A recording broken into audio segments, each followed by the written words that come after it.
Now first off is an older coin. It is a 1921 peace dollar that has a cracked planchet. So we can see that there at the bottom of the coin. See that crack taking place there? And then we can also see that there on the reverse, of course, through the top over there by the A of America. Now this $1 piece coin sold for over $200. 200 US dollars.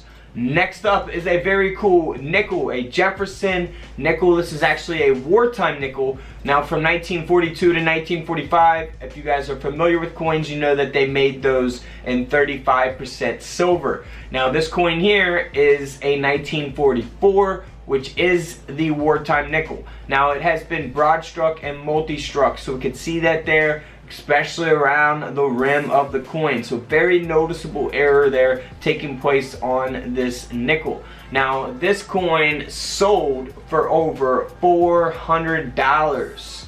Moving on to a very cool coin. This is a 1955 Denver minted wheat penny that has been struck through the obverse. So we can see that strike through taking place right here. Very noticeable on the obverse of the wheat penny. So very cool. Here on the back, looks perfectly fine, and boy, this wheat penny is in very, very good condition. It's graded at a mint state 66. This coin sold for over $300. Next up, now this one, I really like this coin as well. This is a 1957 Denver minted Lincoln wheat penny. Now this has a peeled lamination on the obverse. So if we zoom in there, you can really see that lamination taking place.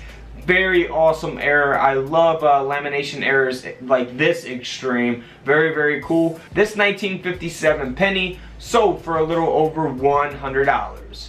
Not too bad for that, 100 bucks. Next up is a 1964 Denver minted Roosevelt dime. Now this coin is 90% silver, and we can see that the front of the coin has been struck through reading.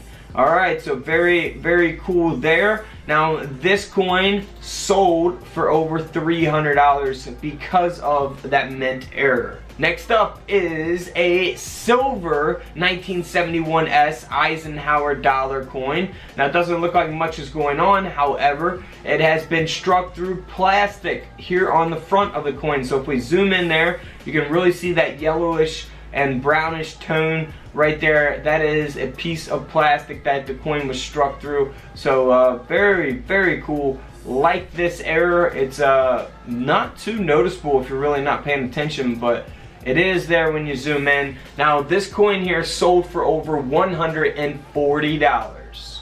Next up is a 1976. I know you guys love those Bicentennial Quarters. Now this quarter here has been struck 30% off center. Very noticeable. This quarter sold for over $250. Moving on to a 1982 large date Lincoln penny. Now this one has a partial collar with the obverse blockage. Very noticeable. I mean, half the coin's gone, right? So very, very noticeable. You wouldn't have to, you know, search or look hard for this. It will stick out like a sore thumb. Now this penny here sold for over $150. Next up is another coin, kind of similar. It will stick out like a sore thumb. It is a die cap error taking place here, and we can clearly see that here on the obverse and the reverse of the coin. Now this penny here sold for over $400.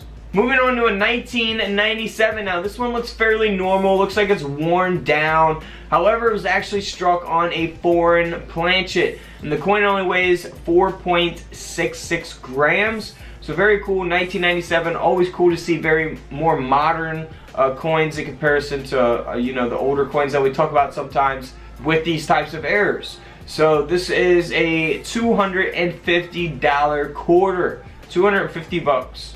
Next up, a very cool coin. Love this coin as well because if we look here on the reverse, we see a regular Lincoln penny design, and then here on the obverse, you see the counter blockage error taking place, which doesn't have a date. It looks like it could be almost in the 1960s. I feel like I almost see a 6 there, but it's very difficult. You can see part of the word liberty as well. And this penny sold for over $130. Alright guys, don't forget to subscribe in the middle, check out the videos to the left of me, and until tomorrow, I'll see you all in the comment section below. This is Couch Collectibles, and this is where I disappear.